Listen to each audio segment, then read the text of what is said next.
चाहे चतुर्थ काल हो, चाहे पंचम काल हो, चाहे और कोई भी काल हो, छठे काल को छोड़कर तो क्या कहना है? और कुछ नहीं, जो जिस समय अच्छा काल जिसको सतयुग बोलते हैं चलता था, उस समय में भी सारे के सारे कार्यक्रम धर्म के अनुरूप ही चलते थे। कुछ ऐसे भी कार्य होंगे जो धर्म से प्रतिकूल भी होंगे, ये तो होता ही है।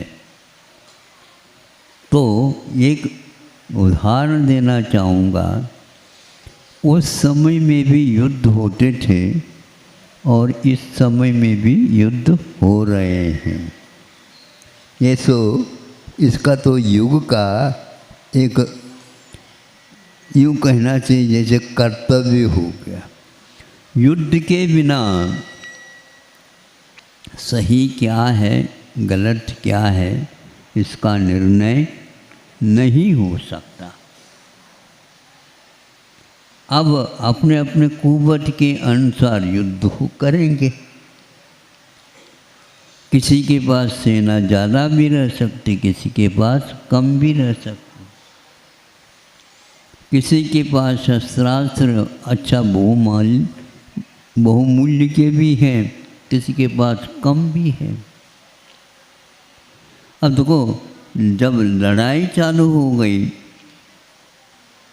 एक दूसरे को मारने लगे, एक दूसरे के ऊपर झपटने लगे, कूदने लगे, सब कुछ होने लगा।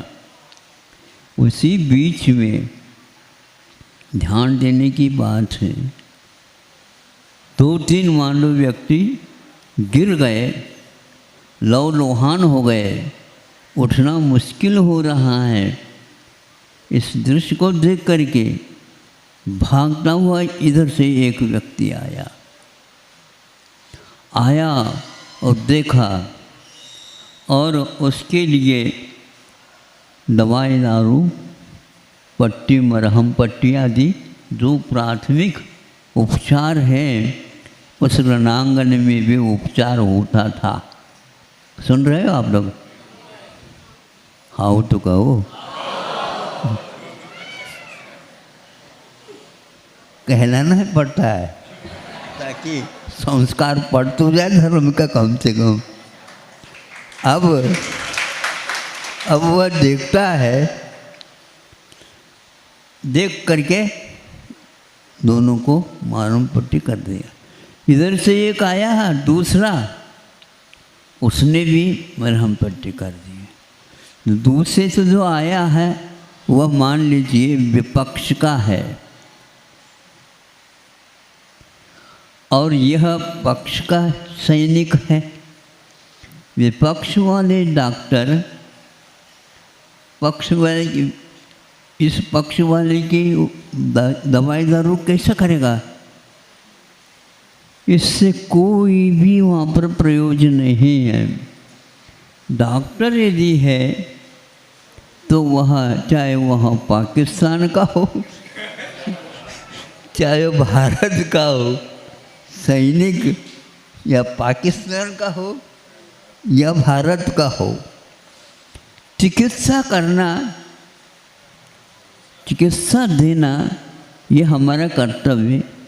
वहाँ पर रणांगन में कूदे हुए सारे दोनों कमाशा युद्ध कर रहे हैं, उस समय में भी धर्म पल सकता है और पलता है।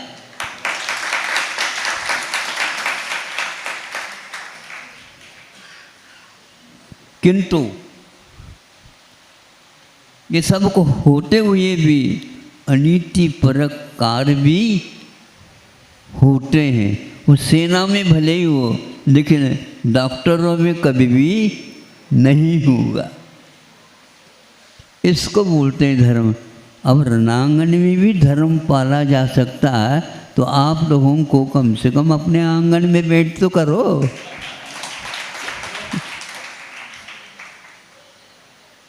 धर्म क्या है समझ में तो आता है।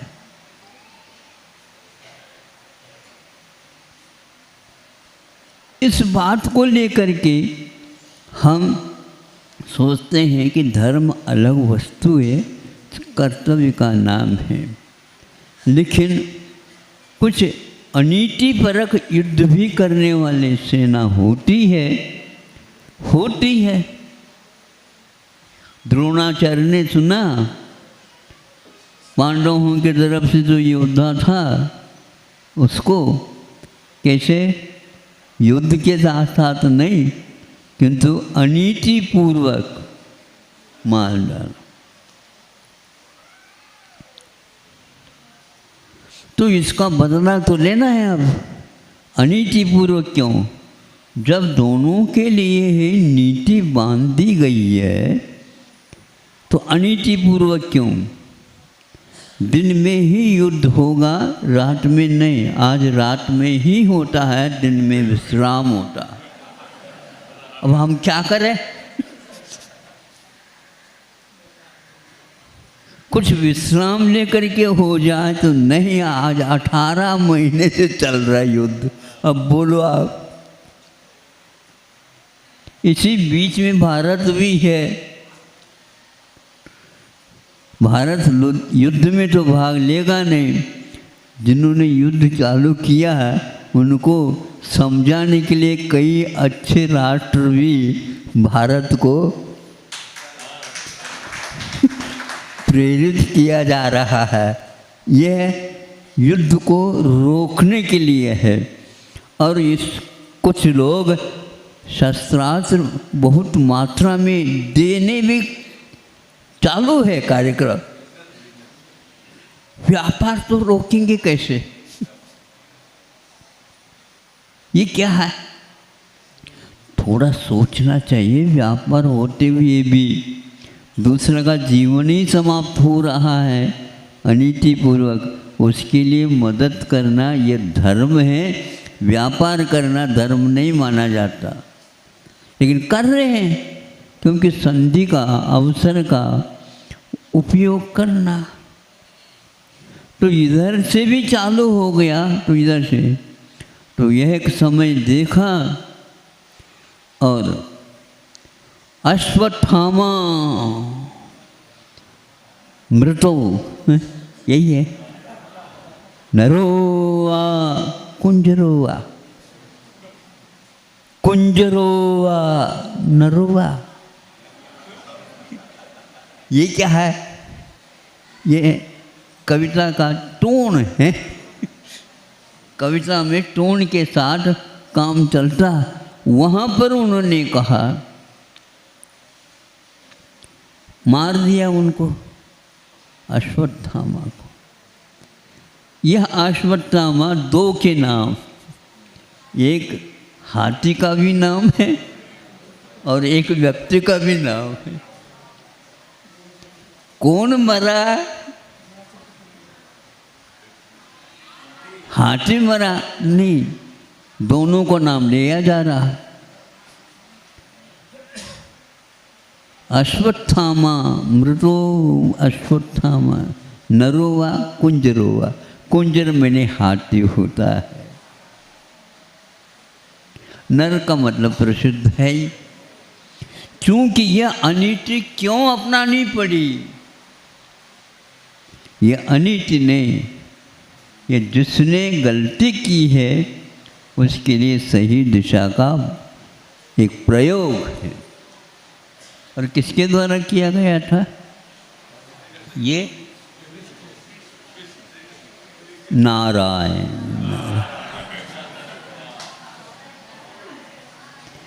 युद्ध के लिए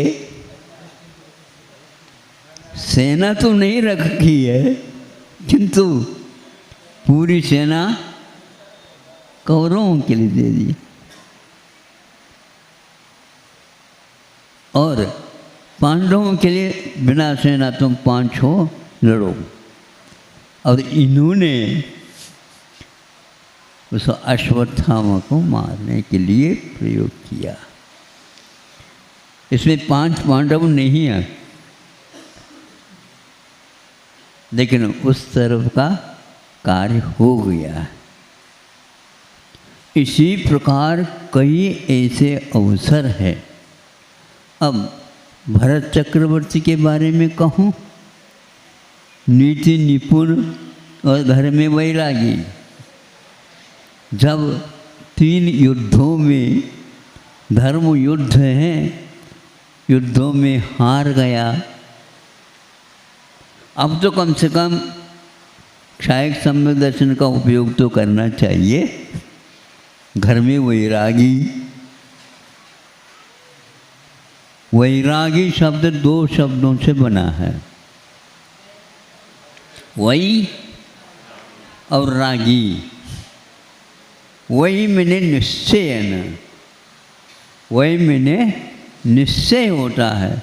रागी वह वैरागी नहीं था, किंतु निश्चय से रागी था।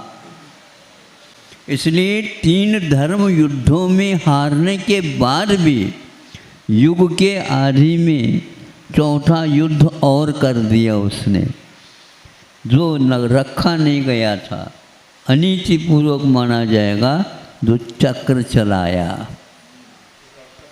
है। हाँ, सुदर्शन। जो बुरा कार्य करने में भी लगा है तो उसको कैसे हम सुदर्शन कहेंगे? हाँ? सुदर्शन चक्र चलाया, किसके ऊपर चलाया? नीतिपूर्वक चलाया क्या अनीतिपूर्वक चलाया? अनीतिपूर्वक। कुछ पक्ष तो होगा नीतिपूर्वक चलाया, नहीं।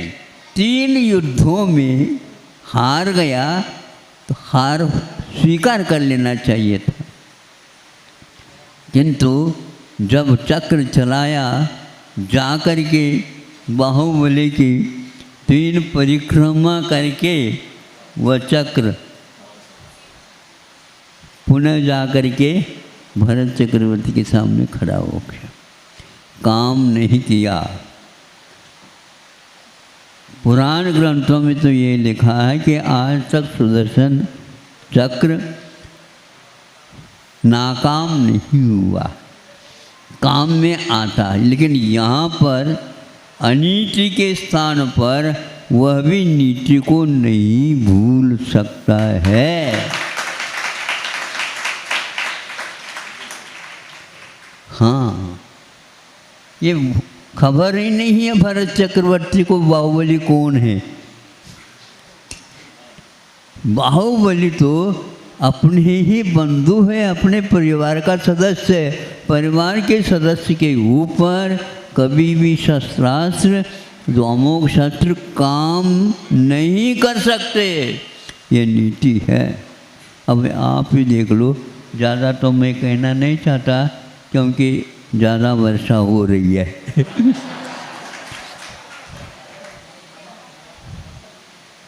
अब ये सोचो कि भरत चक्रवर्ती बड़े हो करके 3 युद्धों में हार करके भी अनीति मूलक कुछ जीतना चाहता था। अनीति मूलक आज तक कोई भी जीत नहीं सका, क्योंकि यह अमोघ शस्त्र है। अब यहाँ पर अनीति का प्रयोग यदि करना था तो बाहुबली भी कर सकता, लेकिन नहीं, यह अनीति की सीमा हो गई। यहाँ पर अनीति के साथ नहीं लड़ना है, यह धर्म नीति है। और बाहुबली को वैराग्य हुआ, वह वैरागी है, और यह चक्र के पीछे पड़ा हुआ रागी है। इन बात को सुन करके यह सब महापुराण का ही विषय है। दोनों का भाई भाई है, दोनों को मुक्त होना भी है, लेकिन मुक्त होने से पूर्व में अनीति जब तक करेगा तब तक उसके लिए मुक्ति मिलने वाली नहीं है। इसलिए हम कह रहे हैं कि आज भी युद्धों में कि कोई भी सेना का सदस्य कुछ आहत हो जाता है तो उसके मरहम पट्टी भी आज कोई भी हो, डॉक्टर मात्र वहाँ वो करके करता है, उसी प्रकार आप लोगों को भी अभी ये सब कुछ करते करते हुए भी कुछ धर्म की बातें भी करना चाहिए। आप लोग बरसात में भी आ गए हैं। मैं सोच रहा था बरसात में नदी नाले आते हैं, लेकिन उन सबको भी पार करके आप आ गए। धन्यवाद है। अहिंसा परमो धर्म।